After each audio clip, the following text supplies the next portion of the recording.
Gary, microbiota, these are the bacteria in our gut, and we live with them, and they have a function, of course. So can we have more healthy or less healthy microbiota?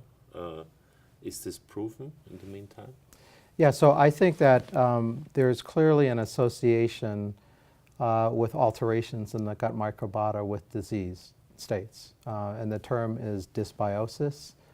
And I think that there is evidence in certain types of diseases like Clostridial difficile infection and a fair amount of evidence in animal models that dysbiotic microbiota may be playing a role in disease.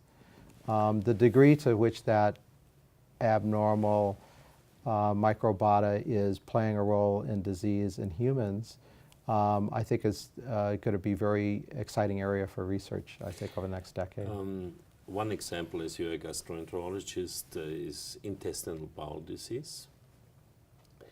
Here, fecal infusion is a therapy, so you give microbiota and then you can cure or modify the disease outcome. So at least in this condition, it seems that the microbiota have an influence even as a therapy. Yeah, so I think it depends on a disease process that you're treating. I think for Clostridial difficile infection, which is an infectious process, it's very clear that fecal microbiota transplantation is highly effective. For inflammatory bowel disease, I don't know if we know yet. I mean, there are a lot of studies that are ongoing, so I think we're just going to have to wait the outcome of those studies.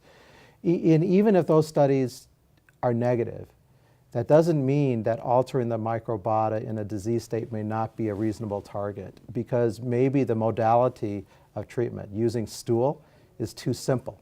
Maybe you have to be more thoughtful and have a designer-specific microbiota that you put into patients with a specific chronic disease like inflammatory bowel disease.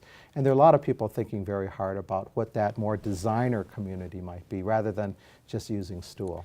From disease back to the diet, can you choose a diet in order to get better microbiota in brackets? Yeah, it's plausible to believe that certain types of diets might make a healthier microbiota.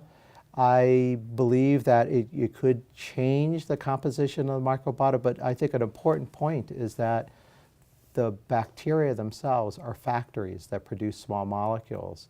So when you think about making a better diet that works through the microbiota, it may not just be changing the types of bacteria, but it may allow the bacteria as a factory to produce small molecules that might be better for health.